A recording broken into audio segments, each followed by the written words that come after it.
அடுத்தது வந்து என்னுடைய பகுதியில் கூட்டுப்புறம் வந்து நகர்ப்புற வாழ்விட மேம்பாட்டு வாரிய பகுதியில் பார்த்தீங்கன்னா சிக்கனார் பகுதி வாரண்டாயம் காலனி இப்போ வந்து ஒரு 1800 புதிய வீடுகள் கட்டுப்பாடு வருகிறது. அது என்னுடைய மண்டல சேர்மன்களுக்கும் துணைவர்களுக்கும் தெரியும். கிட்டத்தட்ட இப்போ வந்து ஒரு 1000 குடும்பங்கள் இருக்கு. அந்த 1000 குடும்பங்கள் பார்த்தீங்கன்னா அவங்களுக்கு கடந்து செல்வதற்கு மூப்பனார் பாளையம் மலைப்புள்ளி தான் வரணும். கிட்டத்தட்ட 2 கிலோமீட்டர் அவங்க சுற்றி தான் வர வேண்டியிருக்கிறது. அங்கே சிக்னல் போட முடியாது, ஏன்னா விவிஐபி ரூட்னால சிக்னல் போட முடியாத காரணத்தால ஒரு 20 மீட்டர் அவங்க கடந்து செல்ல முடியாதனால 2 கிலோமீட்டர் போவதனால அவர்களுக்கு இது ஒரு சில பேர் விதிகள் மீறாங்க. விதிகள் சாலை மீறி கிட்டத்தட்ட கடந்த ஆண்டு மட்டும் பார்த்தீங்கன்னா ஒரு 5 விபத்துகள் ஏற்பட்டு அதில் ஒருவர் இறந்து விட்டார். 4 பேர் 2 பேர் அரசு மருத்துவமனையில் சேர்ந்து இருக்கிறார், 2 பேர் தனியார் மருத்துவமனை சிகிச்சை பெற்று வருகிறார்கள்.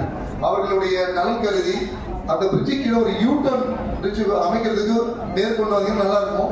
எனக்கு கிட்டத்தட்ட நானும் இதை வந்து ஒரு 6 மாதங்களா வார்டு கூட்டத்தில் இதை பதிவு செஞ்சிருக்கிறேன். இதை வந்து நம்ம எஸ்சி ஸ்பெஷல் ப்ராஜெக்ட் சார்ட்டையும் நம்ம கேட்டுருக்கணும். இது ஒரு ஆய்வு பண்ணி மேற்கொண்டு வரணும்னு கேட்டுக்கொள்கிறேன்.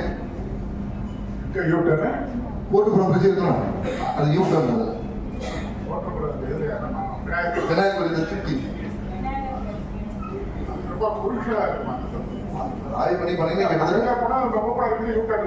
அது 2 கிலோமீட்டர் சுற்றி தான் வர வேண்டியது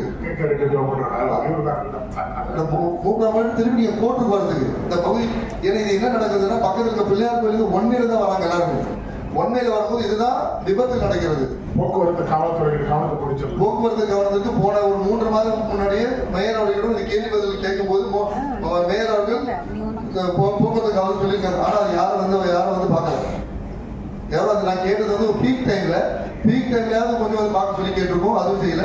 அதே பகுதியில் பார்த்தீங்கன்னா எங்களோட தனியார் பள்ளி ஏஎம் மெட்ரிகுலேஷன் பள்ளி இருக்கிறது, அண்ணா பள்ளி இருக்கிறது. அந்த மாணவர்கள் கிட்டத்தட்ட ஒரு 3000 மாணவர்கள் படிக்கிறார்கள் இந்த 2 பள்ளியும் சேர்த்து. நம்முடைய அந்த தெருவில் பார்த்தீங்கன்னா கோட்டுப்புறம் பிரிட்ஜிலிருந்து அந்த காந்தியோட பார்த்தீங்கன்னா ஒரே ஒரு சிக்னல், அந்த கோட்டுப்புறம் சிக்னல் ஒன்று தான் இருக்கிறது.